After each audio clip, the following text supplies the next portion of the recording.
Wa bis sanadil muttasil ila bi Abdullah Muhammad bin Ismail bin Ibrahim Bardis al-Bukhari an Anas bin Malik radhiyallahu ta'ala anhu yaqul qala Rasulullah sallallahu alaihi wasallam yasba'ul mayyita salasatun fa yarji'u ithnani wa yabqa ma'ahu wahidun yasba'uhu ahluhu wa maluhu wa 'amaluhu fa yarji'u ahluhu wa maluhu wa yabqa 'amaluhu. Riwayat dari Anas bin Malik radhiyallahu ta'ala anhu yaqul, beliau berkata, qala Rasulullah sallallahu ta'ala alaihi wasallam, Rasulullah bersabda, yatba'ul mayyita salasatun, yang akan mengikuti mayit ke kuburan itu 3. Fa'irji'u ithnani, dari 3 yang ikut itu 2 akan balik pulang. Wa yabqa ma'ahu wahidun, dan tinggal bersamanya 1 saja. Yatba'uhu ahluhu wa maluhu wa amaluhu, yang akan ngikut mayit nanti ke kuburan itu adalah 3, keluarganya, hartanya, dan amalnya. Fayarji'u ahluhu wa maluhu, maka kemudian yang akan balik pulang, nggak terus ngikut, nggak nganterin doang. Itu ahluhu, keluarganya, termasuk teman-teman sejawat segala macam. Wa maluhu, yang kedua hartanya. Kalau orang kaya biasanya ngiringin banyak, jadi ngiringannya juga banyak, yang injak kuburannya juga banyak. Nah, sebatas itu aja. Tapi harta juga nggak semua ngikut. Mobil Alphardnya nggak dibawa, karena mayit naik mobil APP musola. Yang seumur sehari-hari ini nggak mau naik APP kan, karena sebandingannya dia maunya naik Alphard. Tapi begitu mati terpaksa minjem ambulan musola dari partai, sumbangan partai. Minjem itu juga mau musola. Jadi harta kita yang ikut cuma simbol saja. Yang kekal lama kita cuma amal. Ini kalau udah begini gimana nih?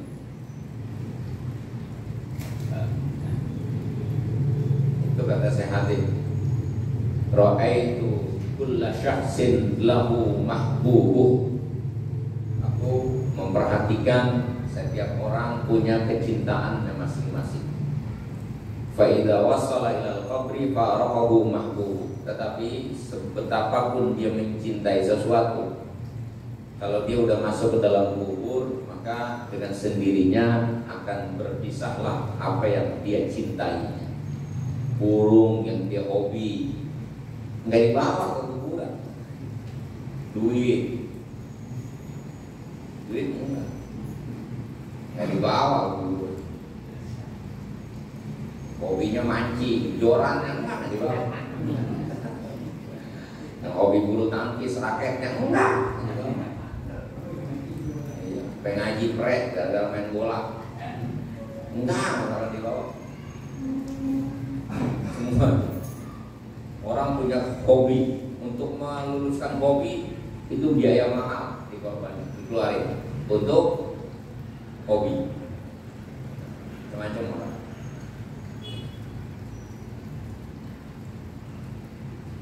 Tapi buat amal kulitnya minta ampun.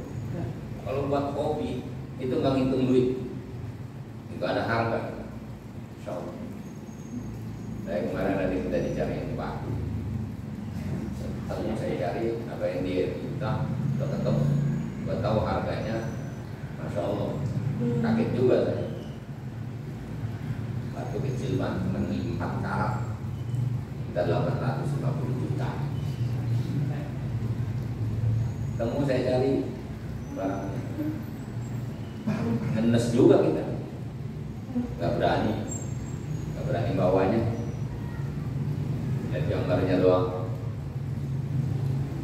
tentunya kecil banget, pakai 850 juta.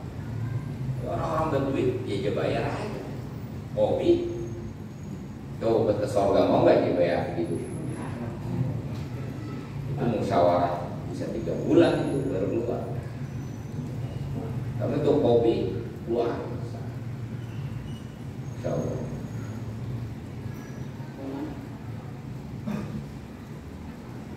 Sampai tikar butut aja dibawa pulang.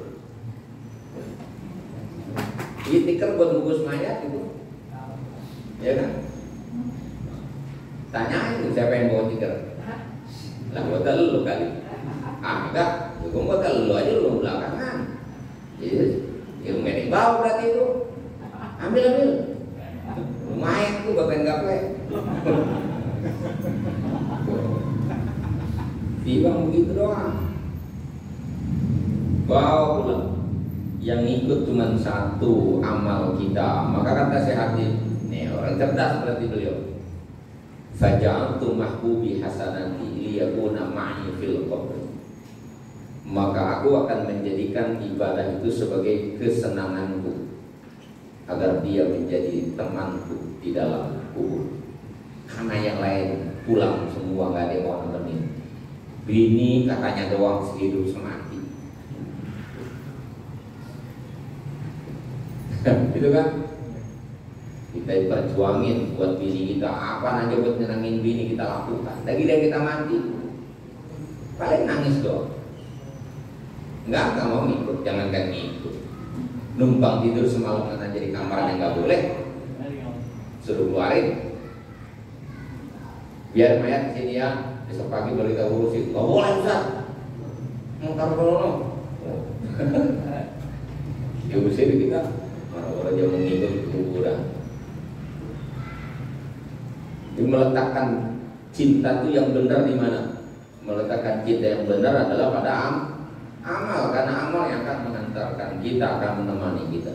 Jadi akan berwujud nanti.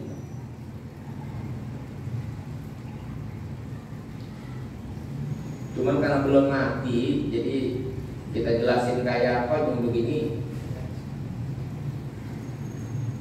Jika sama-sama belum mati, masalah saya kok belum mati, jadi nerahinnya ya begini ini.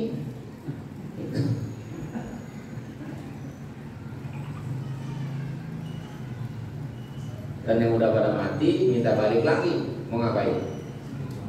Nah, makanya itu katanya suruh kita sering-sering datang ke kuburan, ziarah kubur, kemudian dialog lah sama penghuni kubur. Andaikan mereka dikasih kesempatan hidup lagi, ngomong mau kuburan, kira-kira nih lu kalau dibalikin hidup lagi mau ngapain dah? Tanya sama dia. Tukang main bola tanya dah, lu kalau hidup lagi mau nyaingin Neymar atau Ronaldo? Enggak, saya mau sembahyang. Yang hobinya maksiat balik ke dunia mau ngapain tanya? Pasti bilang, gua mau ngaji. Itu pasti itu. Dan itu pasti nggak akan terjadi, nggak akan dibalikin lagi, nggak akan dibalikin. Yang pasti kita sekarang masih ada. Jadi kita nggak perlu pengen balik. Kalau udah mati pengen balik, jangan. Karena udah mati nggak bisa balik. Yang ada sekarang kesempatannya.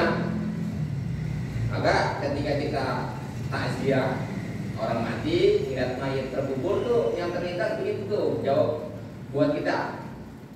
Ya. Nih kalau dia dikasih kesempatan hidup nih sampai besok, kira-kira dia ngapain malam? Gitu. Kan pasti dia mau ibadah tuh orang. Itu artinya lah saya ini belum mati. Jadi nggak usah mengandai-andaikan kalau hidup lagi, enggak. Memang karena kita masih hidup. Jadi kalau yang udah mati pengen hidup lagi mau ibadah, lah kita yang masih hidup harusnya ya udah itu aja jawaban. Jadi kata Syekh Hatib, saya berusaha meletakkan kecintaan saya pada amal, pada ibadah. Karena dia yang akan menjadi teman di dalam kuburan. Babul hati ala nasihat.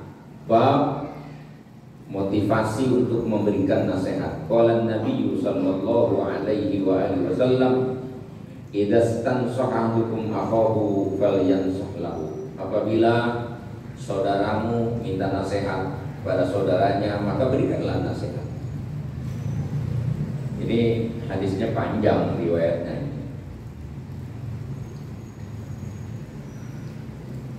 Qala Rasulullah SAW, da'un nas yarzuqillahu ba'dahum min ba'din.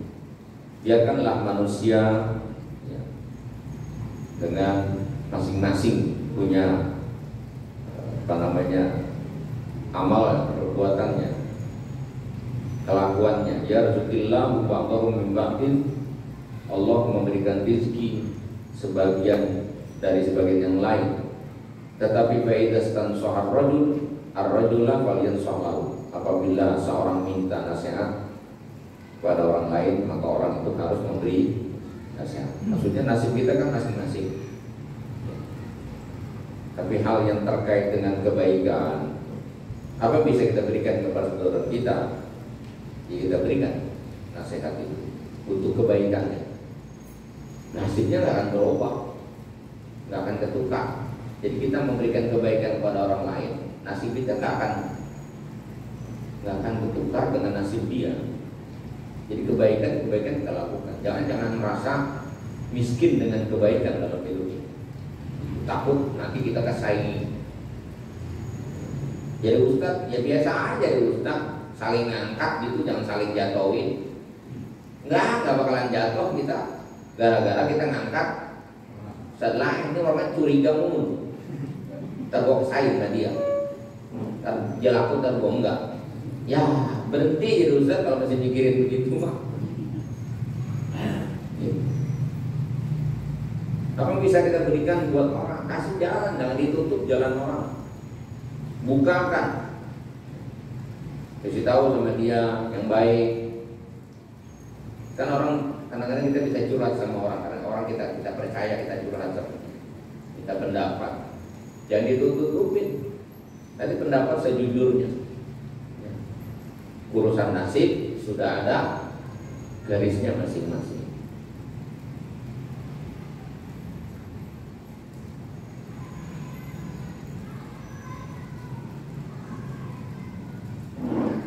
Kemudian ada hadis lain yang ditakhrij oleh Imam Muslim dari jalan Khaitama an Abi Zubair.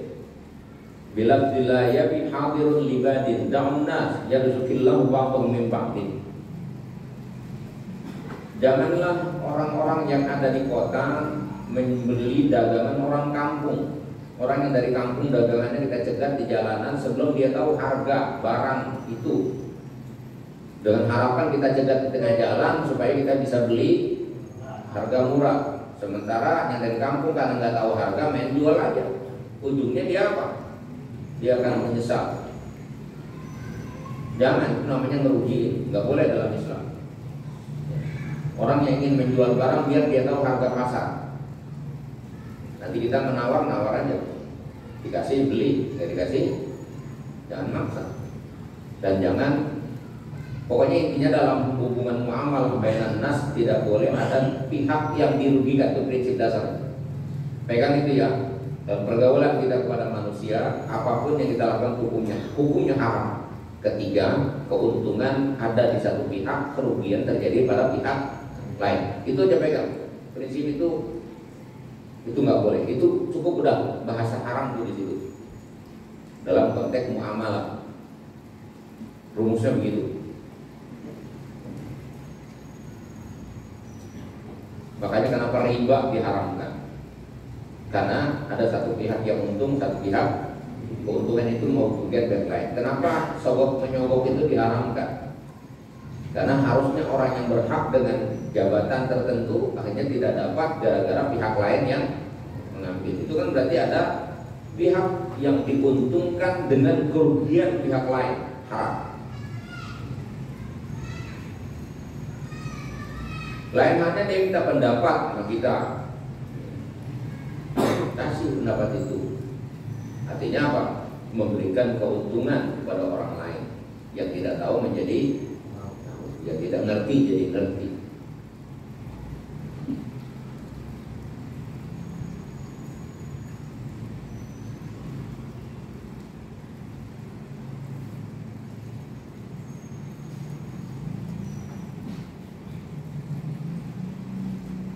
Babul halal bayyinun wal haram bayyinun. Bab tentang hukum halal itu nyata dan haram itu nyata. An Nu'man bin Bashir radhiyallahu anhu qala Nabi sallallahu alaihi wasallam al halal bayyinun wal haram bayyinun. Rasulullah bersabda, yang halal itu nyata, yang haram juga nyata. Wa bainahuma umurun mushtabihatun. Perkara yang di antara keduanya disebut dengan perkara yang syubhat. Wa man taraka ma syubbiha minal itsmi kana limastabaka atraf.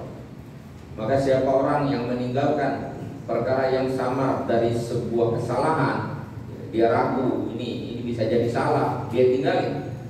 Karena linas tabana atrof, maka baginya itu lebih memungkinkan untuk meninggalkan dosa dari perkara yang jelas. Wa man ittara ala ma yashukku fihi min al-ithmi aw syaka ayyuwa yang mustabana. Dan siapa orang yang berani atas perkara yang diragu mengandung dosa, maka boleh jadi dia akan jatuh pada perkara yang nyata. Padahal tadinya nggak nyata, ragu-ragu, tapi berkemungkinan salah, ya jangan dikerjain. Itu prinsipnya. Perkara itu belum jelas halal atau haram, tapi sangat mungkin kita akan jatuh pada perkara haram. Maka sifat warok kita adalah tinggalin. Dengan meninggalkan, setidaknya kita selamat dari kemungkinan salah. Ini panjang ini pembahasan tentang syubhat. Ada beberapa jenis syubhat. Contoh ini contoh. Ada orang pendapatannya haram, penghasilannya, income-nya haram semua. Terus kita dibagi sama dia, boleh gak kita terima? Dia mencuri, rampok, dan gak ada kerjaan lain selain mencuri dan merampok, begal.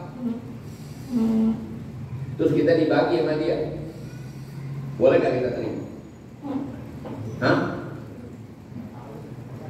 Tahu dia begal, tahu gimana orang tahu? Dia tahu, kalau nggak tahu nggak ngomongin, tahu. Dia begal, dia perampok. Hah? Hah?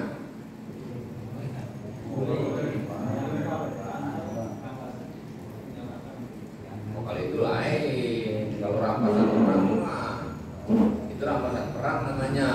Halal itu mah nggak halal. Ini mah begal. Begal mangkol begal. Rampok pengedar narkoba.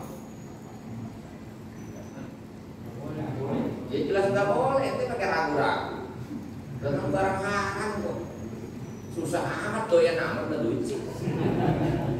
Kan jelas saya bilang ini orang rampok begal. Haram nggak begal? Rampok haram nggak? Berarti hasilnya barang yang tadi dibagi. Ya haram. Mau ngerubahnya dari mana orang barang haram? Ini orang pegawai negeri, ya, ada kemungkinan korupsi karena nggak sesuai sama gajinya.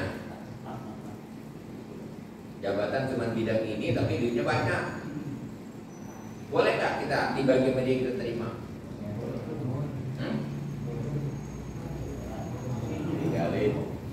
Boleh. Bolehnya apa? Ya kita bilang saya mah ngambil yang dari yang halalnya. Karena ada kemungkinan apa itu? Ada kemungkinan halalnya. Kita dikasih dari rezeki yang halalnya, bukan dari korupsinya. Karena kita nggak tahu dia korupsinya.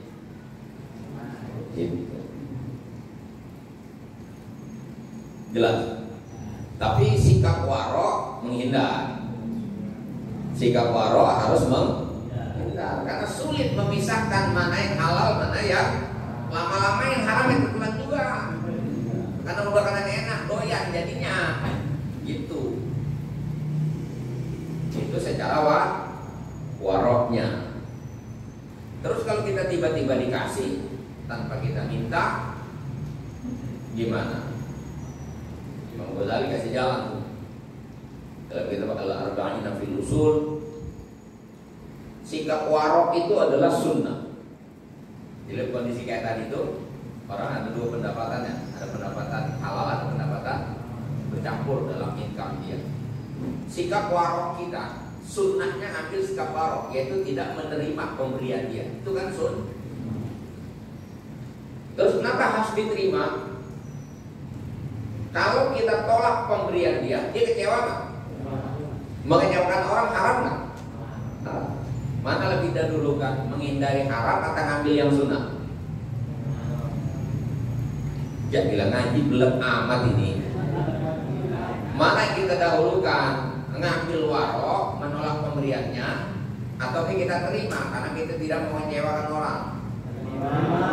Poinnya hanya begini, mau semangat terima aja udah. Cuman ada dalilnya tadi itu, karena mengecewakan orang itu haram dan kita masih berkemungkinan halal karena dia ada income yang kalau begal kan tadi udah ketemu jalannya. Pengedar narkoba yang barang haram semua. Kemudian apa lagi tuh? Apa? Emang video haram?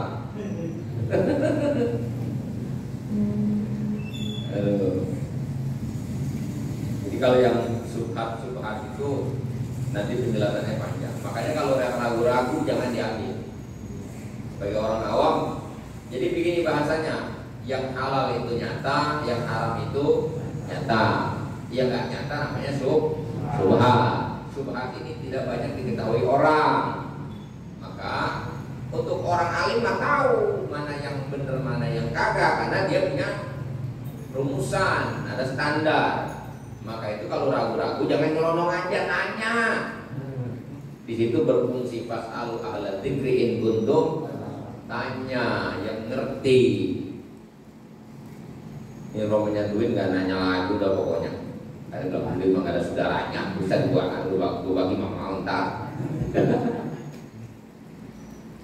Kacau. Ada rentenir pernah ngomong begitu, lah biarin lah. Ustaz pada ngaji ini halal tidak gua bagi ke PAS lebaran diterima. Saya bilang nggak apa-apa biarin, haram kerjaan gua diharamin, tapi kan gua bagi kan terima juga, si menang gua kan begitu. Ini rentenir yang ngomong nih, rentenirnya yang ngomong, dia nggak ikut ngaji nggak mau, tapi ustadznya tetap korup sama dia, karena yang nganterin BHS tahun kali itu kan dia. Makanya nggak boleh susah jadi ustadz. Gara-gara BHS hukum jadi abu-abu. Malah giliran orang lain ngundang, dia mikir-mikir, giliran yang itu mau ngundang, pasti datang. Kalau BHS nggak nyampe besok. Lebih menggadaikan ilmu, lacur. Nauzubillah. Babul walad lil firash. Qala sallallahu alaihi wa alihi wasallam al walad lil firash walil ahir al hajar. Al walad lil firash, status anak itu untuk pergaulan yang sah di tempat tidur. Maksudnya dari pergaulan yang sah di tempat tidur, laki dan perempuan melahirkan anak. Anak itu menjadi punya status jelas bagi yang bergaul di tempat tidur, bagi orang tua yang punya hubungan alaqah zaujiyah, hubungan perkawinan yang sah, status anaknya. Walil akhir, dan untuk yang berzina al hajaru. Apa itu? Bukan ini. Saya periksa di situ, ternyata untung saya periksa di kitab itu. Yang terjemahin nggak paham juga rupanya. Hajar dibilang batu. Konotasinya batu itu boleh jadi orang yang berzina memang hukumnya kan harus dirajam, ditimbukin pakai batu. Tapi di sini bukan ngomongin itu, ini ngomongin status hukum. Al hajar itu kita kalau di dalam bab fikih namanya babul mahjur. Mahjur itu orang yang aksesnya dibatasi, gitu, tertahan, ya. Jadi untuk perzinahan, jadi orang yang hak untuk tasarrufnya itu dibatasi, itu namanya mahjur. Al waladus safi, contohnya adalah orang bego, dia nggak boleh melakukan transaksi jual beli. Orang idiot jual tanah 1000 meter nggak boleh. Harus walinya yang bertanggung jawab. Dianya harus hartanya dimahjur namanya.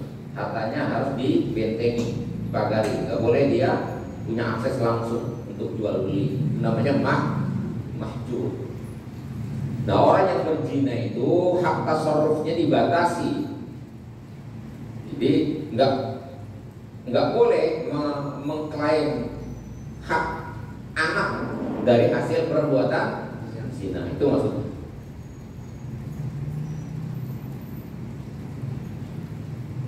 Saya udah cari keterangan itu. Saya udah baca tadi. Tapi redaksinya saya beda.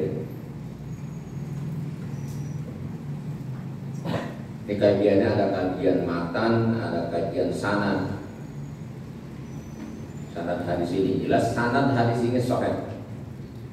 Annahu haditsun sahihun bihaitsu yumkin istikhdamu kadalilin fi tahdidil hukmi wa yatimu sihhatul hadis al-walad lil firas walil akhir al-hajr yu'akidu min arwat al-adilin fi sifatihim as-shakhsiyah wa qudratihim al-fikriyah ka ashasin sifatin fi hini anna sihhatal matan al-hadis na'rifu min al-Qur'an wal hadis allati la nafsul muhtawi wa laysa hunaka rabbun bil haqa'iq at-tadkhir wa tsani ini matannya annal hukma alladhi wujida fil hadis an-nasabi waladiz zina yanqasimu ila salasati ahwalin. Hukum yang didapatkan pada hadis ini tentang nasab anak zina. Nasab, tahu nasab kan? Nasab anak zina itu terbagi menjadi 3. Al-awwal idza kana ghaira firashi aw ala qata zawjiyati min az-zaniyah ittafaqal ulama li itsbatin nasab ila ummi. Apabila pergaulan itu bukan yang punya hak di tempat tidur atau tidak ada hubungan perkawinan dari si perempuan yang berzina itu, maka sepakat ulama menetapkan nasab untuk ibunya, bukan dari bapak yang menghamilinya. Paham? Jadi anak yang lahir dari perzinahan itu hak nasabnya tidak dibilang bin fulan, tapi bin fulana. Gitu. Jadi isbatun nasab ila ummi. Tsumma idza tazawwajatiz zaniyah ma'az-zani, kemudian apabila si perempuan yang berzina itu nikah kepada yang melakukan zina. Paham nih? Udah apa namanya?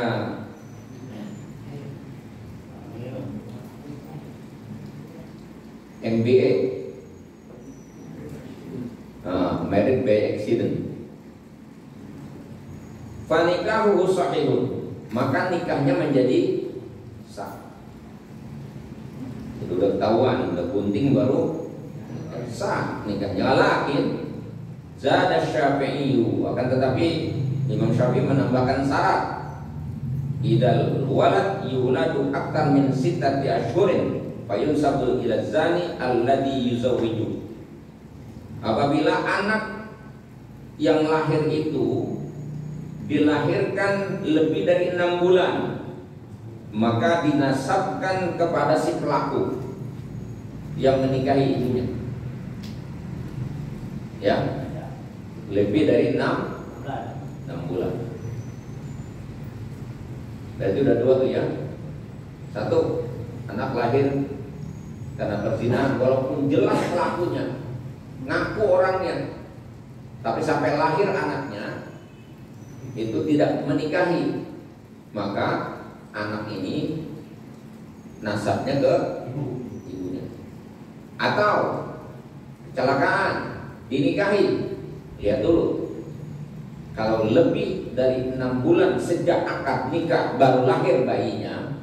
Kenapa ngitungnya 6 bulan? Karena kalau ngitungnya 6 bulan itu ukuran standar kehamilan itu kan 9 bulan. Berarti kalau 6 bulan ada jeda 3 bulan bayinya. Berarti bayi belum hidup kalau baru 3 bulan. Karena bayi baru hidup pada usia 4 bulan 120 hari. Jadi ketika dia ditiupkan rohnya, bapak sama ibunya udah kawin, udah nikah, maka dinisbahkanlah kepada bapaknya yang menikahi. Jadi patokannya adalah 6 bulan. Kurang dari 6 bulan tetap ke ibu. Nah, kemudian yang ketiga, idza kanatil mar'atu indahu zawj wa hiya hamilun. Apabila seorang perempuan punya suami lalu dia hamil ma'ar-rajulil akhar, hamil dengan laki-laki lain. Zaman sekarang kita sebut dengan selingkuh. Fayathbutu nasabu ila zawj illa bil li'an. Maka ditetapkan nasabnya kepada suami yang sah, kecuali suami meli'an istrinya. Tahu li'an? Li'an itu, nah, surah Nur, buka surah Nur. Saya ngomong li'an nggak paham. Jadi suami menuduh istrinya berzina, tapi dia tidak memiliki bukti, tapi dia yakin. Atau yang kedua, dia tidak mengakui anaknya itu adalah sebagai anaknya, maka dia meli'an namanya, menolak mengakui anak itu sebagai anaknya. Kalau sekarang itu dengan mudah bisa dideteksi lewat tes DNA. Dulu di zaman Nabi apa disebut dengan kihafah namanya. Sekarang ini sudah lebih canggih dengan tes DNA. Tapi kalau terlanjuran menolak, maka nanti hukum li'an ini berlaku. Surah An-Nur coba buka.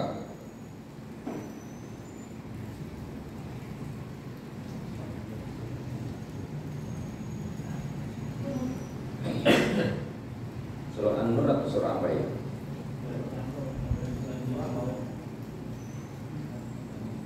Walladzina yarmunal muhsanat, situ ayatnya.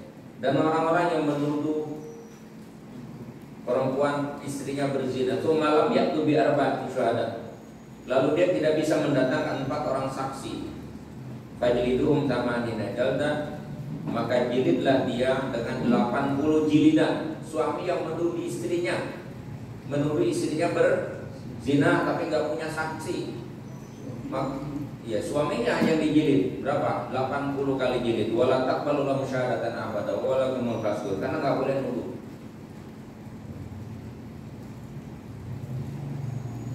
Illal ladzina tabu min ba'di dzalika waslahu fa innallaha ghafurur rahim. Wal ladzina yarmuna azwajahum wa lam yakun lahum syuhada illa anfusum fa syahadatu arba syahadatin billahi innahu laminas shadiqin.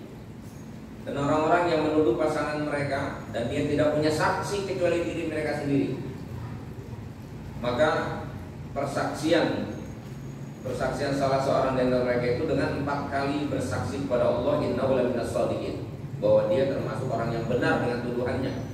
Wal khamisatu anna la'natullahi alaihi in kana minal kadhibin. Yang kelima, sumpahnya itu adalah laknat Allah akan terjadi pada dirinya kalau dia dusta. Gitu ngomongnya. Saya bersaksi karena Allah bersaksi bahwa istri saya telah begitu. Ya gitu ya. 4 kali dia ngomong tuh. Yang kelimanya dia bilang, kalau tuduhan saya ini dusta, maka saya berhak mendapatkan laknat Allah. Itu menolak mengakui anaknya, atau memang dia menyaksikan betul istrinya berbuat pada orang lain. Terus bagaimana kalau udah begitu? Ya sendirinya nikahnya menjadi bubar dan tidak boleh lagi ada pernikahan di antara kedua, putus total. Terus si perempuan kena hukum, kena dengan sumpah itu, kecuali wayat rohu anha wa yadra anha al-adab an tashhadu wa syahadati billah innahu laminal kadhibin. Dia bisa menolak tuduhan itu dengan mengatakan saya bersaksi ya. Dengan 4 kali persaksian bahwa suami saya telah berdusta dengan tuduhannya. Dan yang kelima, dia katakan anna ghadaballah 'alaiha, bahwa murka Allah akan terjadi atas diri saya jika suami saya benar dengan tuduhannya. Udah, itu yang berlaku di belakang hari, yang tergantung siapa yang benar, siapa ya salah. Tapi hubungan perkawinannya menjadi itu namanya li'an. Ada lagi namanya ilah, lain lagi nanti hubungnya. Allah.